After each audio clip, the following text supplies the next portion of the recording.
Okay, so today we are really diving deep into the later days universe, Mm-hmm. but not in the way you might think. Right. Like, Yeah.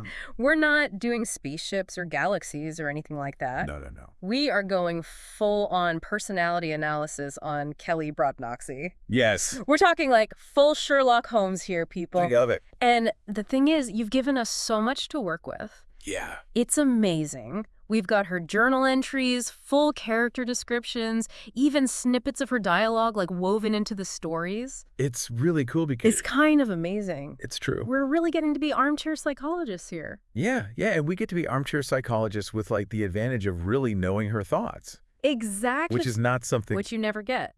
right. And Later Days as a series always stood out to me because it was always so much less about the pew pew lasers and like crazy space battles and more about the crew's relationships with each other. Mm-hmm. So being able to really understand Kelly just adds a whole other like dimension to all of that. Oh, yeah. She's not just along for the ride. Exactly. She's a fully fleshed out person. And so to have these little glimpses into how she really thinks next to, what other people are saying about her and how she's acting, it's like we're getting the director's cut of her personality. Totally. So where do we even start with someone like that?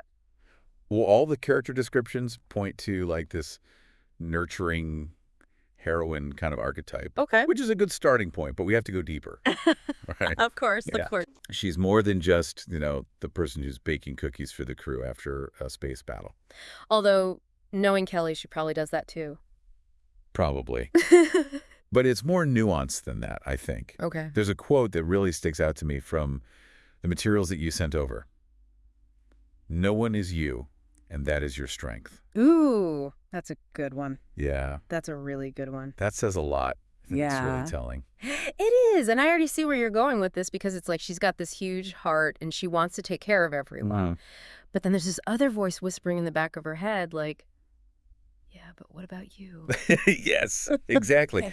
Nurturing usually implies strength and like a selflessness that you bring to the table, right? Right. But then that quote hints at like maybe some insecurity underneath all that. Yep. It's a balance, and she's trying to figure it out. Yeah. And this is actually where those little details you pulled out about her are super interesting. Okay. Do you remember how often they mention Kelly and her love for plants? Yes. But they're very specific about it. She collects rocks that she feels symbolize different people in her life. Oh, yeah. Almost like she needs that grounding, that tangible connection to like manage her emotions. Oh, that's so interesting because it's giving very much emotional but needs order vibes. Like the Yes. chaos of space is one thing, but she needs her own little system for keeping track of her people. Yes, exactly. And speaking of chaos, Yeah. we have to talk about the twin dynamic. Oh boy. Because those journal entries, especially the one where she's comparing herself to Kenny, Yeah. woof, that was a lot. That's heavy stuff, right? It's a lot to unpack. I think that's kind of at the heart of a lot of this, though. Okay. She's not just insecure in a vacuum. Right. It's rooted in this constant comparison, this being Kenny's sister. Oh, absolutely. Even we do it. It's so easy to fall into that trap. It's true. And I can only imagine what that must be like growing up, always being seen as the other Broadnoxie twin. I know. And it's like the stories don't let you forget it either. No, they really don't. It's like she gets a B on a test, he gets an A. Yep. She runs a great mile time. His is even better. Of course. She bakes incredible cookies. His are somehow even more incredible. Right. It's just like no wonder she's constantly seeking approval from people. Well, yeah, because it's that constant comparison, Yeah. that need for validation, and especially from Kenny. That really, I think, shapes so much of who she is. Yeah. She wants to step out of that shadow, but she keeps getting pulled back in. Okay, but here's the thing. Hmm. We've got this whole like warm and anxious vibe from Kelly, right? Yeah. But then in the stories, she's also described as like just, someone who stands up for what she believes in. Right. So how do those two things go together? That's such a good point because it really gets at her character arc throughout all these different stories. Okay. Because she's not just one thing, right? Right. She's growing Right. and she's learning. And I think what we see is her learning how to balance that more nurturing side of herself with setting boundaries. Like actually finding her voice. Okay. Yeah. Like in that whole climate change argument with Tira, for example. Oh, yeah. She gets so fired up. It's kind of great, actually, to see that side of her. Yeah. And even if like she stumbles a little bit when she's trying to explain her viewpoint, it's like she's still in there. She's trying. which is what matters. Yeah, exactly. And it shows that she's willing to, like, engage in those difficult conversations, even if, she hasn't totally mastered the whole debate club thing. Yeah. And then, on a completely different note, there's that scene with Val and the green bean casserole. Oh, yeah.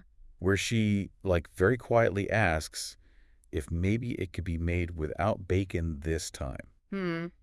Which might seem like a small thing. Yeah. But when you think about it in context with everything else, yeah, it's actually a huge step for her.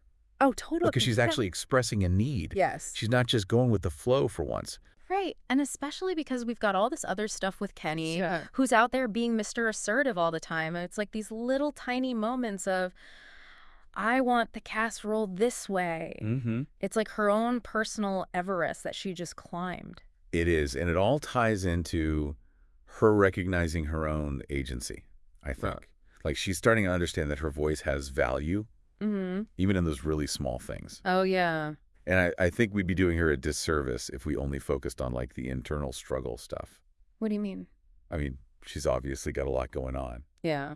But, like, we can't forget about the impact she has on everyone around her, too. Well, for sure. It's not all about, conquering your inner demons and all that. Right. It's easy to go caught up in the whole poor Kelly thing, but she's out here, like, Exactly. lifting people up. And it's kind of amazing. Like, that's her superpower. That's true. No. And we see this theme over and over Okay. of Kelly being the emotional core of the group. Right.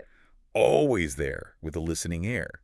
Like, always there with the right words to say. It's true. Like, remember when Mac was embarrassed about, like, really loving chocolate ice cream? Oh, my gosh. And she's just like, dude, chocolate is amazing.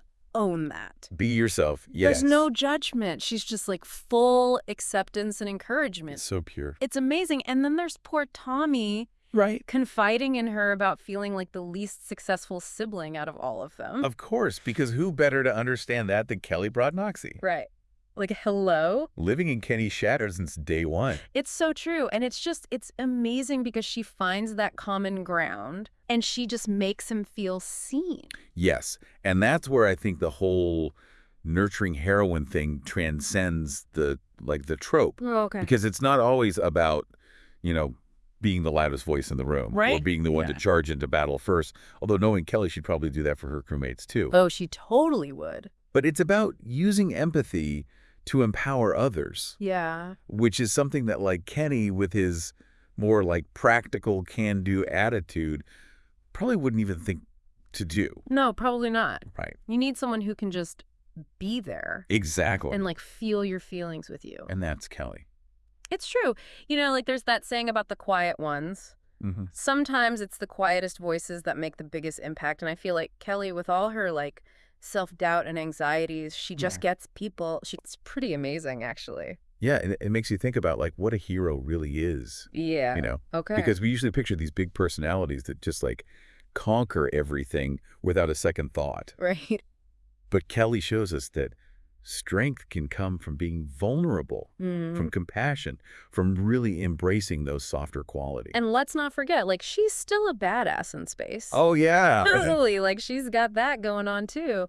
But it really is that emotional intelligence, that empathy that makes her such a valuable member of the crew. Absolutely. Like you were saying earlier, Kenny's great. Yeah. But he'd probably try to fix all their problems with, like, a wrench and some duct tape. Probably. He's a very practical guy. He's a fix-it kind of guy. Exactly. But that's what I love about how Later Days plays with those different personality types, Okay. You've got Kenny, who's like the action-oriented twin, and you've got Kelly, who's all about, feeling everything really deeply. Yeah. It's like they're two sides of the same coin, Yeah. and the crew needs both. Oh, totally. Even if they don't always realize it. Exactly. Which I think is kind of like real life, too. 100%. Like the different personalities in our friend groups or in our families. Everyone brings something different to the table. It's true. And I think Kelly's journey really reminds us to like appreciate those differences. Yeah. Because what you think is someone's weakness might actually be their superpower. It's all about perspective. Totally. And how you use what you've got. Exactly. It's about celebrating like the full spectrum of what makes us human. It's like we should all reread those Later Days adventures after this with like fresh eyes, you know? Yeah. Just to see how Kelly's point of view changes things. I love that. And hey, maybe we can all try to be a little more like Kelly in our own lives, you know? A little more empathetic, a little more understanding, a little more willing to embrace the things that make us different. Couldn't have said it better myself. Sometimes it's those quiet heroes, you know? The ones that lead with their hearts. That make the biggest difference. They really do. I think that really is Kelly Broadnoxie in a nutshell. Changing the universe one green bean casserole at a time. And pep talk. Right. Don't forget the pep talks. So important. Well, this has been amazing. This was fun. I always love a good deep dive into character analysis. Me too. Thanks for geeking out with us about Later Days, and we'll catch you all next time for another deep dive